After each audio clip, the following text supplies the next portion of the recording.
Assalamualaikum warahmatullahi wabarakatuh. Perkenalkan, nama saya Mei Puspita dengan NIM 2006026013 dari kelas Sosiologi 3A. Langsung saja kita buka aplikasi SPSS-nya. Sebelumnya saya telah menyediakan data. Langsung saja kita copy datanya ini. Angkanya aja ya yang di copy. Kembali ke SPSS dan paste. Nah, kemudian kita klik variabel view. Kemudian di sini variabelnya kita namain dulu ya. Variabel X itu jam kerja.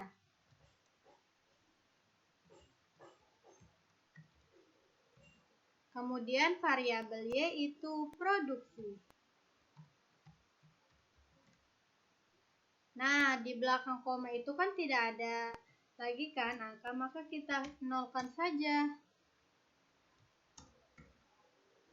Nah, setelah itu kita langsung ke data view. Nah, di sini berubah kan? Sekarang di video ini saya akan uji asumsi normalitas dan regresi linear sederhana.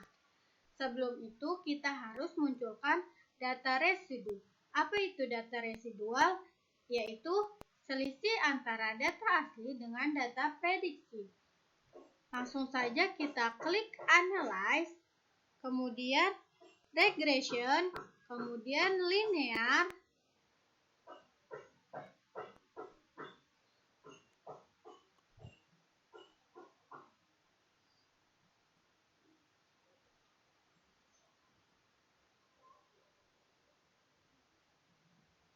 Nah, di sini akan muncul seperti ini ya.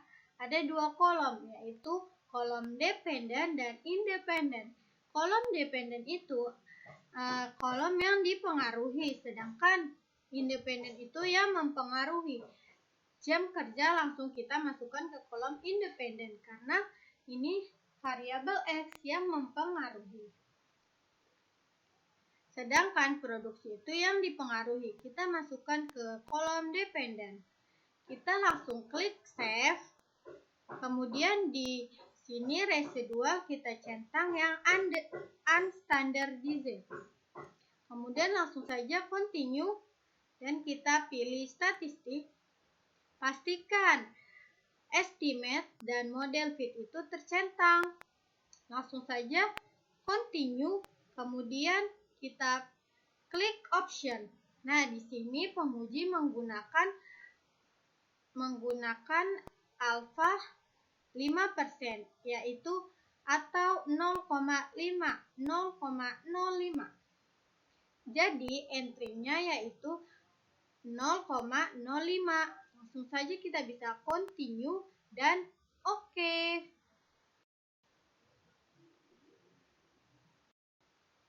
Nah, di output ini ada langsung muncul regresi linear sederhana.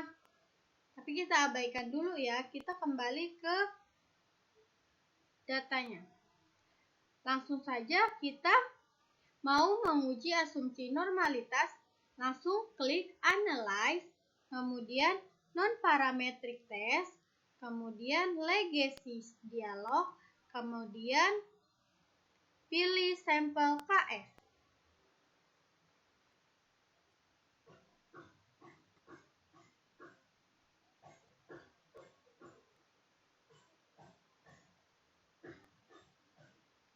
Nah, di sini langsung saja yang unstandardized residual kita pindahkan. Lalu pastikan yang normal ini tercentang karena kita mau menguji asumsi normalitas. Langsung saja oke. Nah, di sini banyak banget ya tabel-tabel, tapi kita menggunakan tabel model summary, ANOVA, dan koefisien.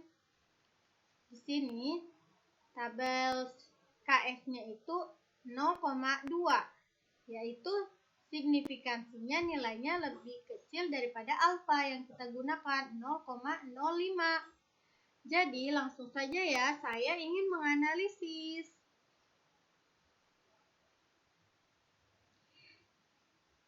ingin menguji apakah terdapat pengaruh dari jam kerja, yaitu variabel X, terhadap hasil produksi variabel Y batubara di Desa Sumberingin, Kulon, Kecamatan Nganuk. Ini datanya ya. Langsung saja yang pertama yaitu uji asumsi normalitas.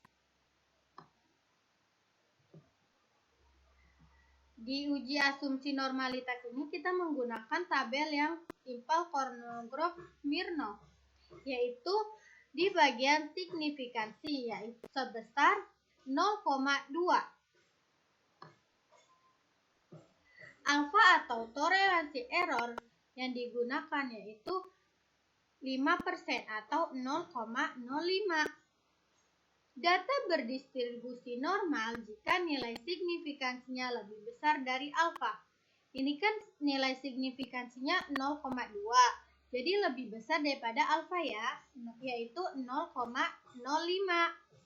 Jadi untuk data X dan Y tersebut residualnya berdistribusi normal. Selanjutnya, penyusunan model regresi. Kita menggunakan tabel koefisien di bagian yang B, yaitu dengan rumus Y sama dengan B0 ditambah B1X. Dengan keterangan Y yaitu hasil produksi, sedangkan X-nya yaitu jam kerja. Pengolahan data menggunakan bantuan SPSS memperoleh hasil sebagai berikut.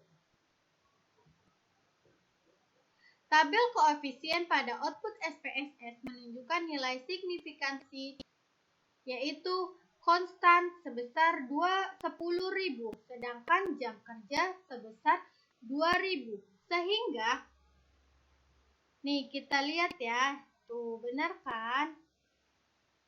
Kita buktikan di sini. Nah, benar kan? Langsung saja.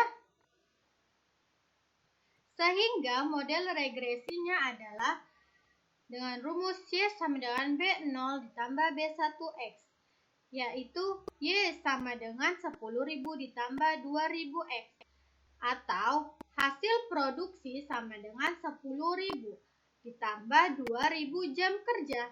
Selanjutnya, uji signifikansi model. Nah, di sini terdapat dua hipotesis, yaitu hipotesis H0 dan H1. H0 adalah tidak terdapat pengaruh variabel X, yaitu jam kerja, terhadap variabel Y atau hasil produksi. H1 adalah terdapat pengaruh variabel X, yaitu jam kerja, terhadap variabel Y, yaitu hasil produksi. Selanjutnya, taraf signifikansi alfa. Alfa atau tingkat kesalahan error yang dapat ditoleransi.